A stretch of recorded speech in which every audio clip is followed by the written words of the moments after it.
the guy did like stunt work with you for Punisher. He did I had to do this one stunt in my show where they put you on this thing, you get pulled, you go flying, all that stuff. I'd never done that stuff before, and I have huge balls, so I couldn't get it into the. He's like, go in there, put it on, and you know those the guys. harness. The harness. Yeah, I that's couldn't. I was like, I can't get it in there. Yeah. It'll pop. I'm afraid you'll pop on my balls. And honestly, the stunt's not worth. I don't care. But I can't lose my balls. And the guy goes, that's ridiculous. I got Bernthal in this thing for the Punisher for 2 seasons. There's no way you can't fit it in there. We had Bernthal flying everywhere with his giant. And I was like, oh, okay. And then I tried to put it in front of him, and he went, I don't believe this. He goes, it doesn't fit. And I was like, Bernthal's the man, dude. I was like, that's this braggadocious, strong, stunt guy's like, Bernthal got a huge. We got to lose the part that goes around the balls.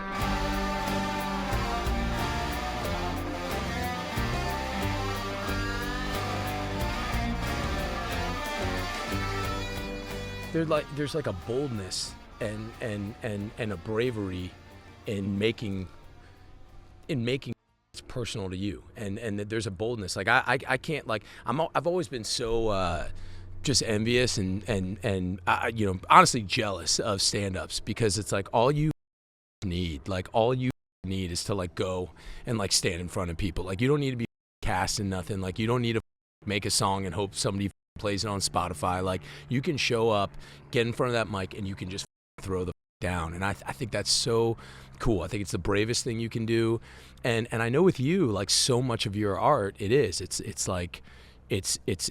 personally driven, and that comes at a cost. That comes at a cost to expose yourself that way. And I think that it's different than playing a role. It's different than doing a sketch about something else. And I understand how that there must be a real feeling of betrayal if then people who you throw that out there because you think you want to reach somebody, or you think you're in sort of a nurturing environment where you'll be supported by that. But you said people turned. I think what happened was I became more known before the work was there, but I was always working. And because I've, look, I'm in my 20s and I've dated people, and for some reason that is very crazy and interesting to people. I don't think it's that interesting. I've been in show business for half my life, almost, for 14, 15 years, and on a national TV show, and I'm in 12 years I've dated 10 people. I don't really think that's that crazy. But to some people, it seems very interesting, and that became sort of all anyone would talk about, and it was confusing because I'm not on Instagram, I'm not on social media, I'm not flexing, you know what I mean? And these people that I've dated, I met them at work, I wasn't in anyone's DMs, no one was in mine. I worked at one of the 5 Hollywood epicenters of where you meet people. Of course, yeah. And that's just who I was working with and who I was around. And sure. That's how it happens. And I don't have control over, a dude who's a paparazzi guy who's trying to, feed his family, For that's trying to snag a pic. Sure. I get what he's doing. And cause I could be on Instagram and be to this article, actually, Cosmopolitan, that is not true. You see, my mother and I live in the same house, but I have an apartment in the basement. I don't live with my mom. But who the wants to? I don't gotta defend I don't feel like I owe that to anyone. Yeah. But it affects the people around you, and then all of a sudden you're in this zeitgeist, and everything that's spoken about you has zero to do with the work, and that is a really feeling. Look, I think for an outsider, when I'm looking wow, here's this kid, man, who's got it all. He's on the show, and on that show, his life is just it's bigger than the show, and he's becoming this unbelievably talented comedian, but now who's also becoming the butt of his own jokes. And I always didn't I imagine that got frustrating after a while, and confusing, it was confusing. Here's the thing, hey man, I'm cool with the joke. I'm cool. My friends do it. I get the late night jokes. You see, Pete, I get it. when it's your own show, and you know, like I'd be sitting in the back watching the cold open, and you know, the cold open is topical political humor or whatever's in the culture, and them making fun of you, and then you got to walk out and do a sketch next and hit your mark, and the show just made fun of you. So why are they gonna laugh at you? Like, they just dogged you in front of everyone, and then you step out there and you're like you're dressed like a clock or something, and you're like, I'm a f***ing loser, man. And like, these are people I've been with for almost a decade. Like, I grew up in front of these people. They've watched me through the most difficult times in my life, and they've been there for me. And nobody's ever shown more love and grace and leeway than Lorne Michaels, and I owe my life to that guy. But like, it was confusing because it's the nature of entertainment. It's the nature of this business that, like, at the end of the day, it's, you know, that's what it is. And it just was a really difficult thing to do. You feel small, you feel super insecure, and I'm already a very insecure person, and now I'm insecure in the place I'm supposed to feel the most safe. And like, it, you know, luckily we squashed it, talked about it, and fixed that part of it, but it took me a while before I felt comfortable to even say that. Yeah. And yeah, it was weird, and it's still weird, you know, to make your art super personal. Like, right. you go up there and you reveal yourself. Like, you do that, you know. Yeah. It's like this cop from LA like gives you a sweatshirt with your pops' initials on it. Like, Yeah. that's heavy as that's bro. super heavy. Like, it's heavy as Yeah. And like the fact that like he knows this like intimate fact about, like, that's some shit that I can't even really begin to process. I'm trying to grow into the man I want to be, but I think you're doing I'm that. being watched. Yeah, for sure, and I can't, You know? I can't even begin to understand sort of the magnitude of that. But I think I guess it's like you have these two things. It's like these two things at play, right? Because like massively like successful, right? And then Right. like you have these like giant like public relationships, Yeah. right? Where like, you know, every man in America is like, you know, jealous as or whatever they think. And so I Right. think there's also part of it, I imagine, where people think like, wow, this dude is operating.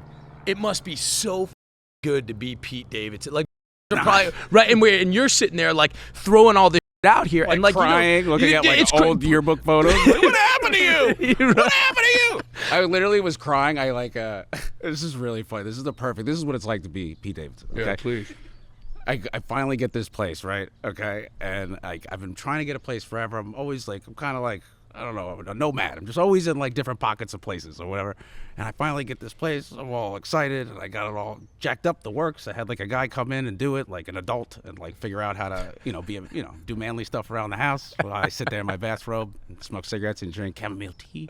And you know, and I just like, I couldn't get the TV to work, and the blinds wouldn't close, and I couldn't, and I just started hysterically crying because like it's all I wanted was just to watch like Family Guy. Wow. And that's all I wanted, John. Like, Yeah. just so badly. I've seen the episode. Yeah. I just really wanted to watch it. Yeah. And I was just on the floor hysterically crying and laughing, going, I have everything and nothing. I have everything and nothing. And that's what it's like. But it is, but But I'm great. I'm so great because you're right. I mean, it's. I get street love, which is like, honestly, that's all that matters. The internet's not real, but you got to learn how to like. yeah. weather And that by the way, man, storm. like you said, you were starting as a kid. But I want to ask you, man, because you're laughing and crying. Yeah. And back in the day, would you say you were just crying? Like, is Yeah. it like, what is the laugh? Like, what is the laugh? Is like, I can't believe I did this. Right. I've, Like, here I am. I lived in the same room with my mother and my dad till I was 4. I remember none of us are in the entertainment industry. My mom was begging me to take the garbage man test every year. And so I was like, still when I was on SNL, she was like, you might want to take it. Might not work. You know, I read a lot of those cast members. They just one and done. Just fizzle. Yeah, They fizzle. They're fizzling. Yeah, They're yeah, fizzling. All of a sudden, my mom's working at CIA, and she, yeah, and it's so I laughed, going just like, man, just like, oh man, my dad would laugh, dude. My dad would be just like that funny dad on set, and I just laugh because you know my family, my dad and his dad. My grandpa got me really into movies, and I just that's what's so funny. What kind of did you watch with them? So my dad made me watch all Stallone. My dad was a Stallone nut. So I was my parents got divorced. I was like 5, 6 years old. My dad would come over his house. He had a 1-bedroom. He would be in his tighty whities, one sock on, smoking a cigarette, the filter, and just like, hey, what's up, you know? And then we would watch Rambo, and he'd be like, it's Stallone. Like, he was just badass, dude, just old school, just didn't give a like the best. And then my mom would walk in and be like, Scott, like, what the he's 5, and he would just go, Stallone. He's Stallone. Boy, he goes, and like, you know, so I knew all the Rocky movies growing up, and I like wanted to be Rocky, and knew all the run times, and Carl Weathers was an athlete, and I just knew everything about Stallone, and was so inspired by his story, because he was like, you know, his famous story is they didn't want him to play Rocky, and he was like, you, and he was right, and that's like, I just love that. That's his story in itself. Did your dad tell you that? Yeah, and he taught me that, and he was like, that guy, he's cool, and, you know, that's he believed in himself. And then my grandpa just, he's super like autistic in a movie way, where he's actually, I think, the first bootlegger. So my grandpa his dad owned a movie theater in Brooklyn growing up, and he was obsessed with movies, and he has, I think, I don't want to get it wrong because he'll call me. He knows everything. He's 84 years old, so he'd be like, I read on the Instagram that you're dating Ice Spice. And I'm like, it's a rumor. He's just like, all right. So he knows everything, but I think he has like 4,000 or 5,000 VHS tapes that he personally watched the tube and recorded the movies on. So he'll have like 8,000 tapes with 5 movies on each of them. Has a full Leonard Maltin's guide, his own reviews. So he'll be like, yeah, he's proud. He'll go over, he's like, pick an index card, any movie, go ahead, whatever.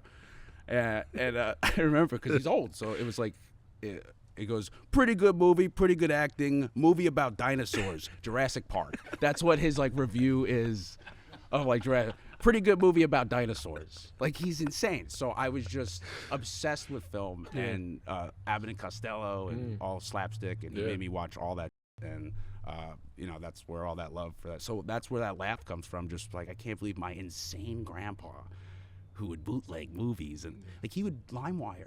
He'd call me and be like, Peter, he's like, you heard of LimeWire? And I'm like, yeah, what's up? He's like, I got The Town. I was like, what? He goes, I got The Town. He goes, I give it to you for like $3.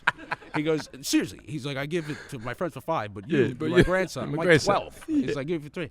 And I'm like, I think you're gonna go to jail, dude. He's like, what? And so there was like, he's just a movie nut. So that's where that laugh comes from. Wow. Yeah. Wow. Did you meet Stallone? I don't think I've ever met him. I'm pretty sure I've never met him. But weirdly, my grandpa went to school with Harvey Keitel, and he'll tell everyone that will listen. Like, a waitress who'll be like, what's your order? He'll be like, I went to school with Harvey Keitel. Yeah.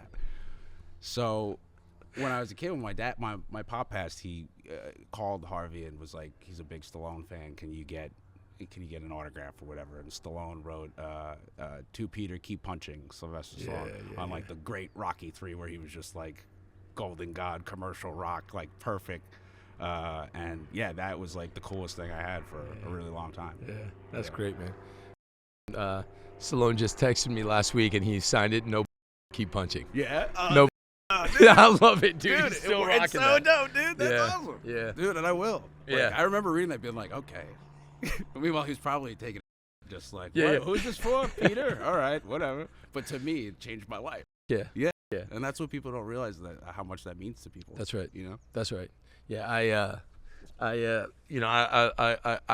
had the same thing with Stallone, man. I loved the shit out of him, and then we ended up doing a movie together, and it was like cataclysmic. It was just like a complete disaster with him.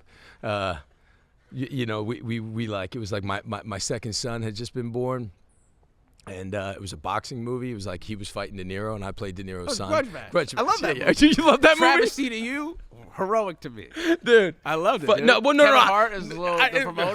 Kevin, I got a story about that too, bro. Dude, I was so bad, dude. I got 4 for you. Bro, that movie. So I'm doing Grudge Match, I had just done Wolf of Wall Street, and so Marty they knew that I boxed, so they were like, hey, look, we got this idea. You're gonna play De Niro's son. It's like De Niro, like I'll do any, you know what I mean? And you're gonna play De Niro's son, but since you fight, we're also gonna do this flashback fight, and you're gonna play like the young De Niro and do all the boxing. And I'm like, yeah. So I just on Wolf of Wall Street, so Marty gives me all these tapes of Jake LaMotta and De Niro as a young man training. Whoa. So I'm like learning his technique. Right. I'm copying his. technique, and I'm like learning all this. And you know, man, I love De Niro, right? Like I love De Niro, and like I love Stallone too, you know.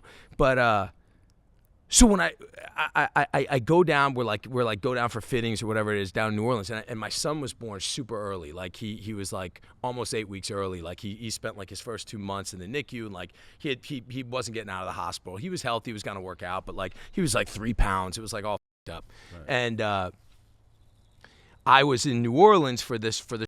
And then I flew home, basically, like my son was getting out of the hospital. It was going to be like the first time I was actually going to be able to like really get to hold him and like be with him. And when I landed in LA from New Orleans, I get this call being like, yeah, Sly wants you back in New Orleans for boxing rehearsal. I'm like, for what?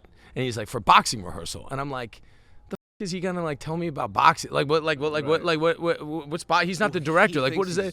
Yeah, I'm like, what are we talking about? And then he's like, he just needs you back there. And I'm like, I'm coming to like hold my son. He's like, you got to get back on a plane, you got to go back for boxing rehearsal. I'm like, I didn't leave the airport. I'm like, mother.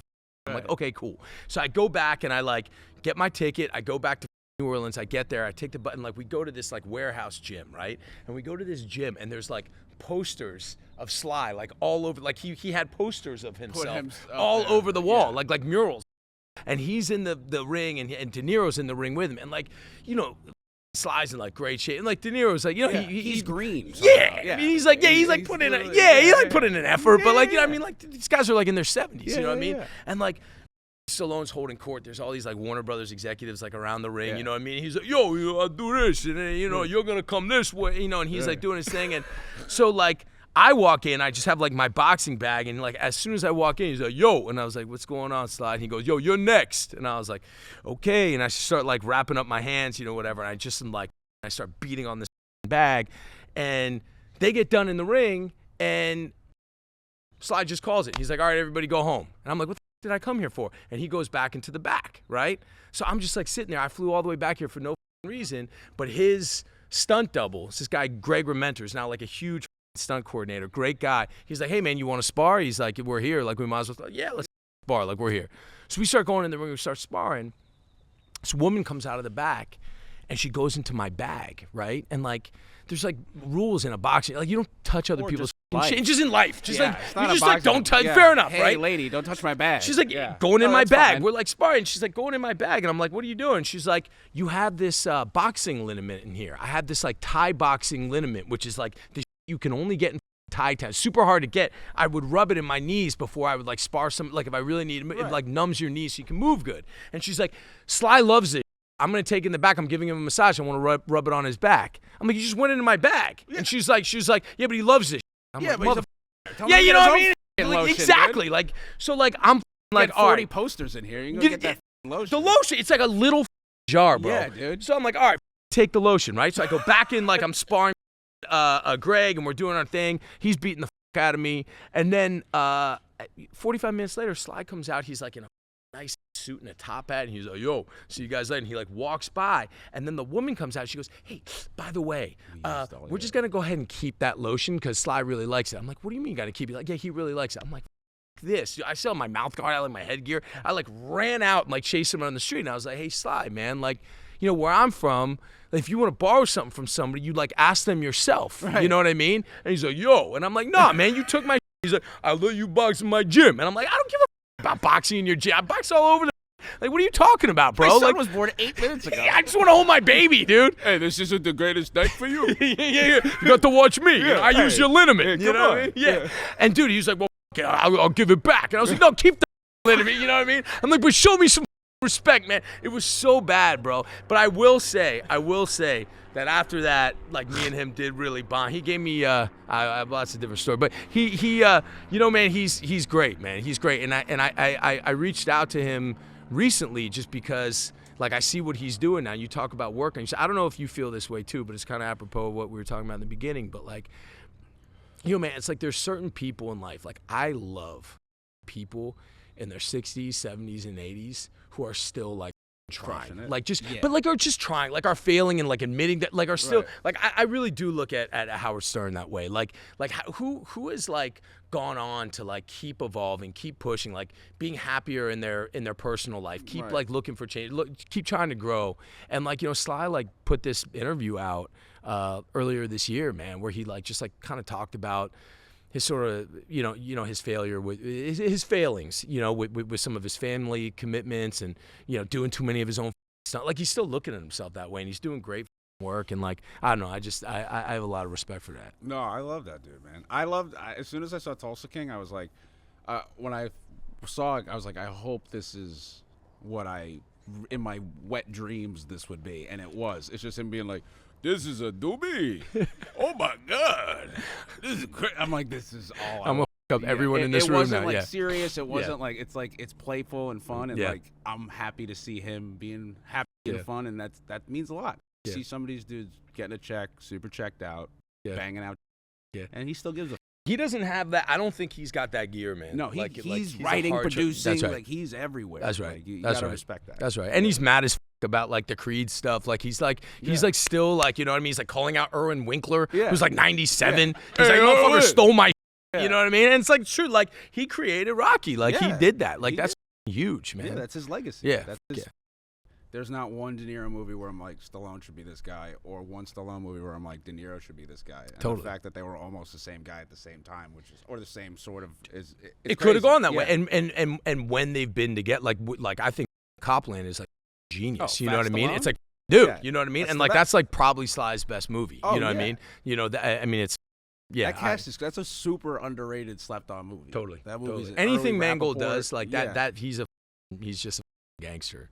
He's just a gangster. So let me, man. I was thinking about. I think it was like your last Netflix special. And by the way, man, I hate asking questions like I was watching your because but you do it in the best way. I don't know, man. I feel yeah. I don't know, by saying I suck at it. Like that's, you know what I mean. But like I do suck at it. But it was really a joy for me, man, to watch that. And to me, from like an outsider, it seems like that's easier for you, making yourself almost like the butt of the joke. Yes. But that's also, I think, what you're saying has like caused you a ton of pain or a ton of like feeling betrayed or feeling like just anger, whatever that is. When I started doing comedy, and I didn't have many friends. I had like 2 that I would hang out with, or my mom. I think I was like, I can make fun of myself better than all of you. Like and it became sort of this like, it made me feel like Teflon because I was just like, whatever joke you say, I have a better one about myself. And also, you're doing it on stage, so you're getting some sort of positive feedback. Sort of positive feedback, and just like when I'm the first person to laugh at myself. And when you do that, it opens up the crowd to, okay, so he's not taking himself too seriously.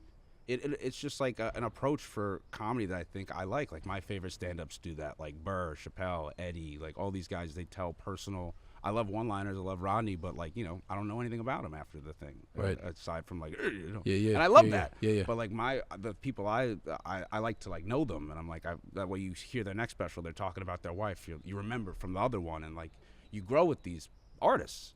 Same with like music. You love their story or whatever. So I always loved that style of storytelling, and I felt that you could not get away with more, but you can if you shoot yourself in the foot first, and then it opens up for you to have people are more receptive to hearing what you have to say, because you're not coming from an ego standpoint. It's an egoless standpoint. Right. It's more of just like, hey, this is an idea, this is fun, I'm just trying to have fun. So that's why I always took that approach. And then because of the way my career turned out and the things that happened, it just opened the floodgates and it turned on me. And now the last couple of years, I've just been trying to dial it back where like, I don't want to not be open. I love talking to people. I love connecting with people. Some of the best conversations I've had have been at like bus stations with random dudes that are like, hey, I saw this weird thing you spoke about, whatever. And then that's like why you do it.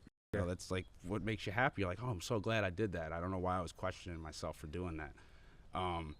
But now I'm trying to just share when it feels appropriate or to share. I don't feel like I owe anyone anything. Sure. But there is that certain element of like, now because of the internet, you sort of feel like you do have to kind of defend yourself a little bit, where you're like, hey man, like no. So it's a tricky situation to be in because you don't want to come across as whiny or not grateful, because I'm very grateful and I wouldn't change a decision I made. I love the lessons I was taught, the people I met. I'm not mad at anyone. I don't hold anything on anyone. I think everyone's just trying their best, and so that's just how I'm trying to live my life. But it's a hard thing to navigate, because you'll do something and then somebody will do something. You'll be like, hey, and they're like, well, you did a movie about your life. That's and you right. did That's a right. and you're like, all right, yeah, That's I get fair. it, I get Yeah, it. yeah. So that's why I'm trying to just be an actor in something, and not just be what people think is me. You'll show up to set and you're playing yourself, and they're like, hey, I'm a big idiot with a that smokes. And you're like, Jesus Christ, this is what Oscar winners think of me? Yeah. Oh my God. Yeah. Like, that's humiliating. Like, oh my God. And like, you do it because you want them to like you and you want to work with people, and that was my thing for a bit, but it doesn't have to be my thing forever. And as I grow and learn, It was one of your things, bro. Yeah. I mean, it was one of your things. Yeah. I mean, like, it's not one of your right. And I mean, Yeah. like, I think that the People genius always- was like, oh, it's like, but I guess it's like to think that doesn't come at a cost. Yeah. And what I really like, well, it's like that 9/11 thing, John. Like, people be like, oh, he's probably just talking about his dead dad all the time. It's like, yo, I made 2 jokes about my dad in a span of like 15 years. Like, to act like I'm just like this, like, feel bad for me, my dad, Right. like, that's just such, it makes me feel like so small, and like I'm trying to share little jokes here and there about him, because like I like to keep that memory alive. My dad was a great dude. Like, why is that a problem? And like, I get defensive. It's and my again- family, and again, like, anybody who's like risked anything as an artist, like to understand the boldness again and the bravery to do that, like going to that spot, it's like I really admire and commend the out of you for doing it. And when you do, you're still going to go inward, right? Yeah, I mean, like, I'm always gonna go inward, but I think there's a place for everything. And now I learned that, like, okay, me on stage with a microphone where I have full control and I could tell the way I want to tell it, that's the spot, because that's my stand-up. That's the outlet I want for it. And I guess the struggle, or like where I'm dealing with it and I'm getting better at, is like, you gotta just let people talk until you get to.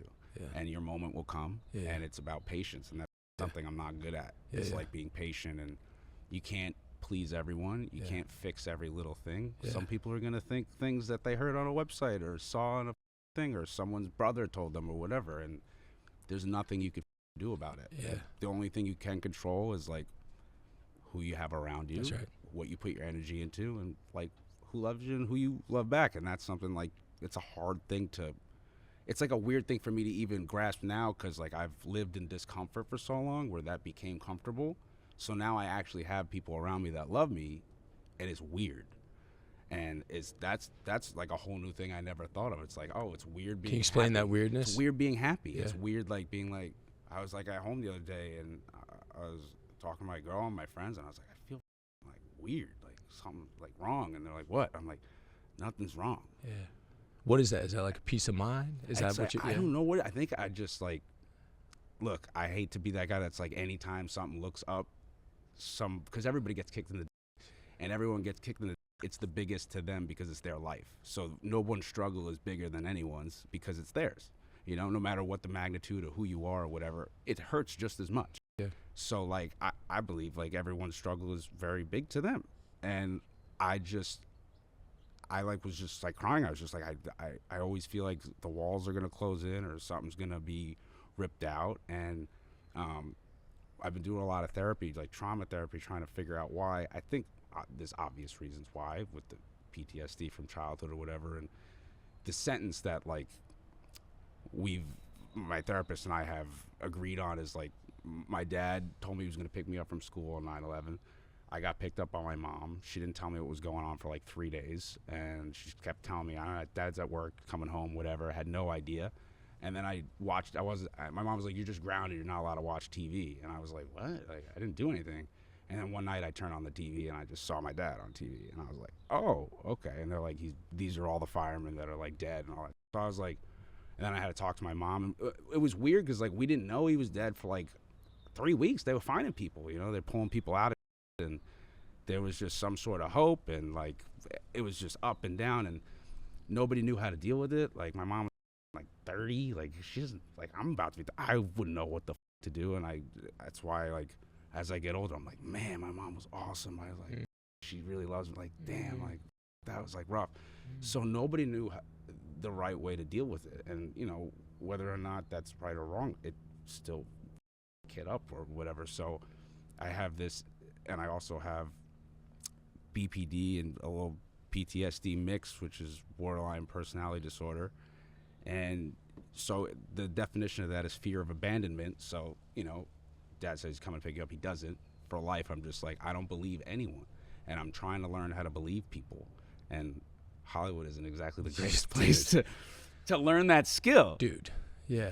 So like And you've been in it for a minute, starting at a young age. Yeah, so I went from like traumatic life to like new created high school traumatic life. Yeah. Because like Hollywood's like high school where it's like the cool kids and the dicks and the cool people are actually the quiet people. It's like weird. And it's, so now, it's the worst place for me to grow, but I love this, and I'm going to do my best I can and just keep doing that. But that's, I think, where it comes from, and that's why I have a hard time trusting and believing people, and it's been an issue throughout my whole life. Like it's because someone will tell me something, and it doesn't register. Yeah. It's starting to with some people because they've been around long enough. Yeah. And can you give me an example of that?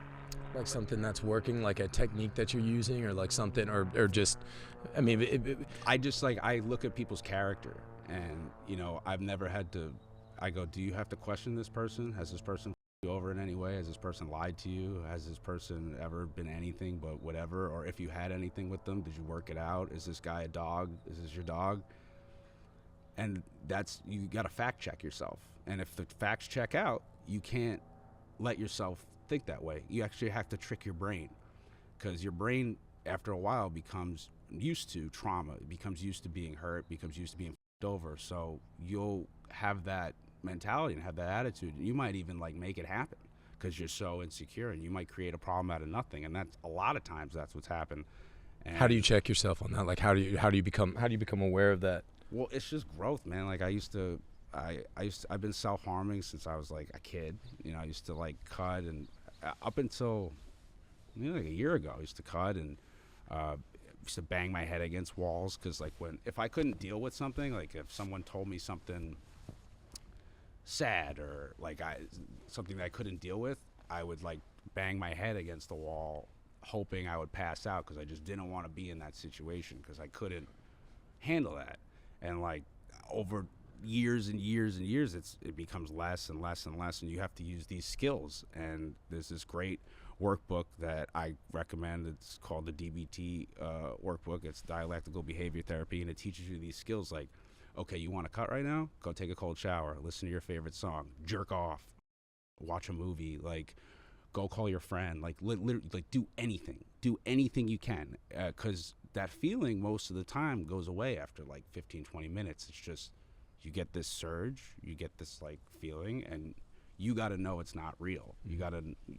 It's mind, because you got to trick your brain into being like, no, you're wrong, you're trying to make me feel bad, I'm actually good right now. And it's like it comes from this BPD is very in common with black and white thinking, which is like something I still struggle with, but I've gotten a lot better, but it's still pretty bad, where like everything's either all amazing and everyone you're Rocky, people throwing you fruit while you run, or it's the worst thing in the world.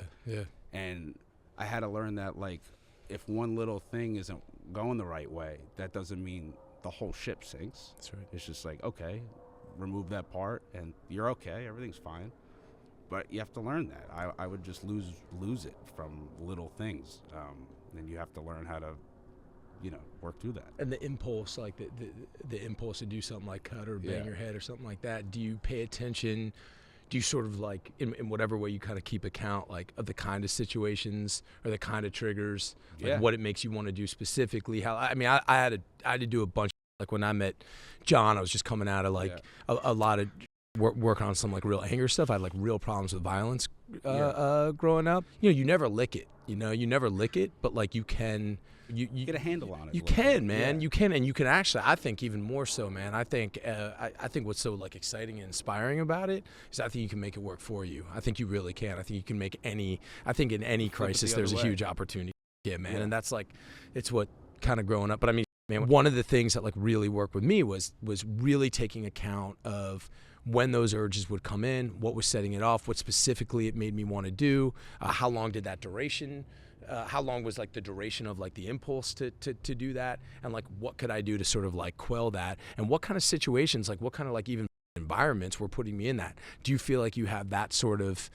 Yeah, well, you're blessed, and that's like a blessing to be able to be able to call yourself out on stuff, because that's like a hard thing where like, but you got to own your, like, you know. It happens to me a lot when I feel really helpless, or I'm embarrassed, or I feel ashamed, and like. What makes you feel helpless? You know, like if I upset someone, like, or if I accidentally say something the wrong way, because I know what it feels like to feel like everyone, you know, you feel like shit. You don't want anybody to feel like, and I had to learn that it's okay if you accidentally like make a joke someone doesn't like, or like say something that triggers someone, or like, and that doesn't mean they're even mad at you. It's just like pause a second and like move on. And what I would do is like, I would think, okay, I just ruined everything, whether it be in a relationship with a girl or my friend, like, okay, now I have to fix that. And I keep talking about it and talking about it. And now it's a week-long thing, when like, if you're in relationships or you're an adult or you have like coping skills, you're like, okay, that wasn't cool for 5 seconds. We're cool, whatever, like whatever, you know, and usually the other person is being cool. It's me that's like, I'm sorry. I'm like, you know, and you know, you get to a point where I have been getting a lot better, and it's a tough thing to watch yourself get better through, because you feel really ashamed, like if you hurt yourself in front of people. Or I have boys that have like, you know, that's why I have the best boys in the world just come up. They're like, all right, man, like let's figure this out. Like this is scary. Like stop, you know. And they call me out, man. They're like, this ain't cool. Or I have people that call my mom, and I'm very blessed to have people like that, and I don't get mad. I always think like, man, I'm lucky I got friends like that. And it's because once you start to spin, there is that what it is specifically? Yeah. I've been really open with my group about, and they know me to a T. And like if ain't right, they're the first to be like, hey man, you good? Like what's going on? And you know, you got to build your group. You have an amazing group, like the people that look up to you and follow you. Like I think like a really great reflection is like people who like you. Like people who like you are dope, hardworking, cool, amazing, bright, talented, interesting people, like all of them. And that's like, that just speaks so truly. That's how I knew you were dope. Oh, it's thanks, like the people who with you, they're like, yeah, that dude's. Can I tell you a really funny thing? That's funny. I thought you were talking about yourself. I didn't know you were talking about me. I was like, thanks, man. So this is how I knew you were my favorite actor. So me and my boys were watching a show of yours, and you were so me and my boys, and I always get this feeling when I see a sex scene in a movie or a TV or whatever. Maybe it's because I just grew up Catholic, and you're gonna go to hell, whatever. But I always get that feeling I'm watching it with my mom. Yeah. Like even if I'm with my boys, like I'm like, oh, I don't want to like watch like. You know, I don't want to see Jude Law stroke, like, you know what I mean? Like, I'm like, I don't know. But with you, I'm like, yeah, dude, get in there, dude. Like, we're rooting for you. We're like, yeah, get it, man. Like, that's how I knew you were my favorite actor. It's I'm ugly, bro. I was like, that's all it is. That ugly motherfucking, like, we can all, you know what I mean? There's room for all of us. That dude's an animal, and he deserves that right now. And he works really hard, and I'm so so appreciative that he's getting some. Look at his ears, but dude. Like you're the only person. And my boy was like, yeah, I do want to see him succeed in the bedroom. Like it's like that's hilarious. Like it's so fun. That's so fucking funny, bro. And then you did the perfect show for me to watch. That's how. That is so funny, dude. But yeah, that I don't know how I got there. You know, you are known so much for you, and you're extraordinarily like well known, and I get that, and I get the pressure on that. I hope that. I hope that that's easy. You know, I hope that, and if it's not easy, I hope it gets easier. Oh, thanks, man. It's getting easier because I'm starting to get, I guess, the game a little bit. Yeah. Yo, who is Like who are like these guys to you? Like who like some of the people that are here today? So Simon is my brother from another mother. We're just the same person. I met Simon 10 years ago on the Happy Madison lot. Sandler, when he had a Sony deal, he had a house on the. Yeah, I remember. Talk about a dude who does it right. That dude had a house on the Sony lot with his boys in there.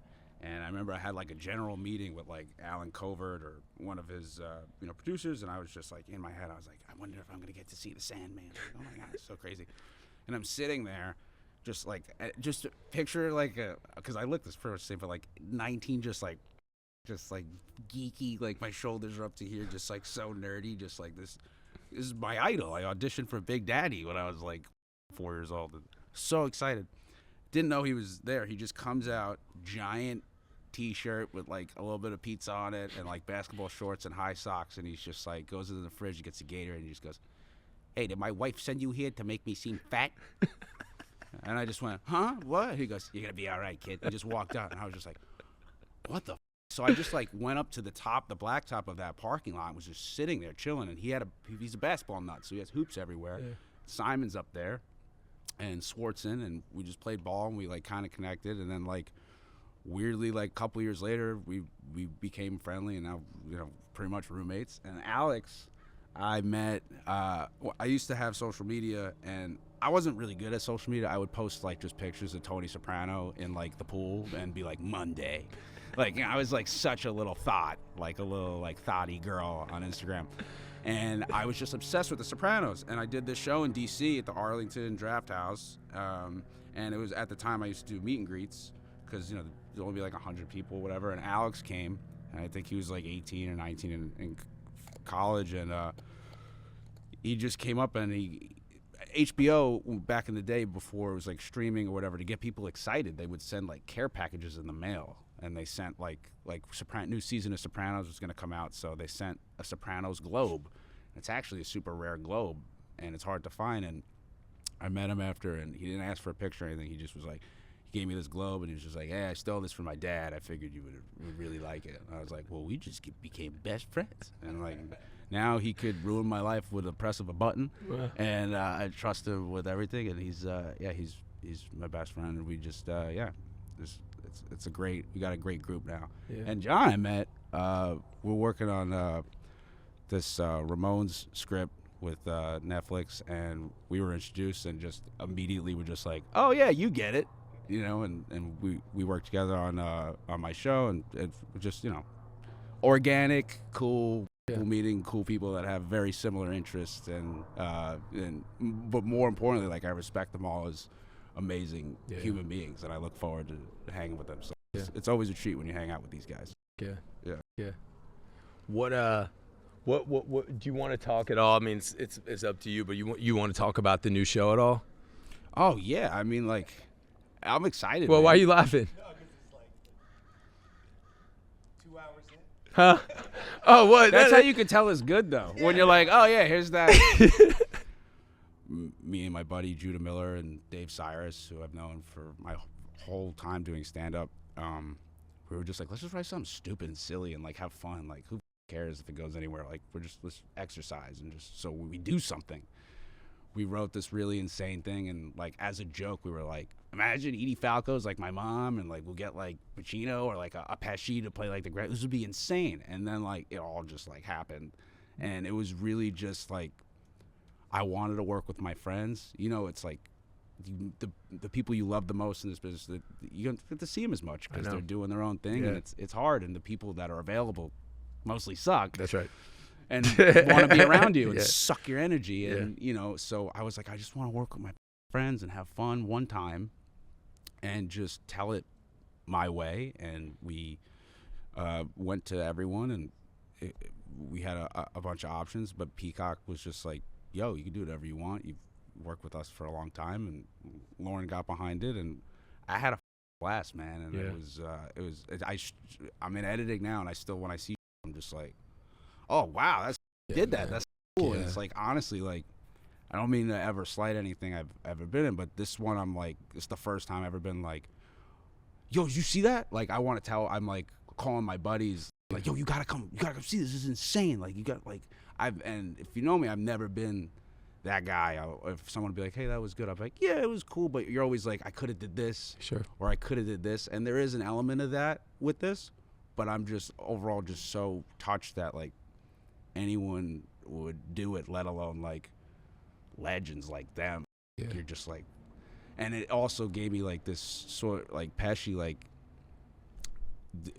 the timing of this. So like we didn't have a show because we wrote this version of a show and we had this actor attached, and the last second he bailed out, and we were shooting in like a month, and we rewrote the whole show for this guy, and I was just disheveled, and I was shooting this thing in Australia, and like I never shot a thing not in New York, Atlanta, or LA, away from people, and like that was a whole new experience where I was like, oh, you were really alone in this.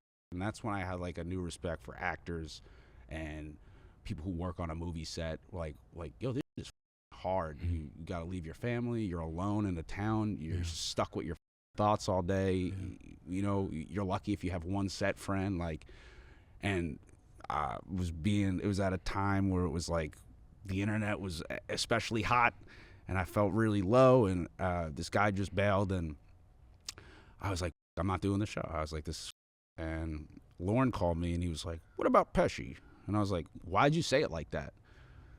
He was like, he's like, what do you mean? I was like, why'd you say it like, what about, I was like, the guy hasn't worked in 30 years. He famously hates working and probably people like me. So like, why, what, he goes, well, all that actors are waiting for is like a good part. And I was like, okay, cool. And then we set up this like conversation, this like meet, and I like, you know, he's a very private guy. So like, I'll tell you stuff about him later. So I don't like to, cause he's like, those memories are like for me, and like, I worked really hard to be able to get those memories, and like I don't think anybody else should have them. Fair enough. But like, dude changed my life, and he saved my life, and he liked the material enough to do it, but we had a really great conversation, and it was really honest and organic, and we kind of hit it off, and like it was out of love that he did it, because he doesn't need to do anything, and it like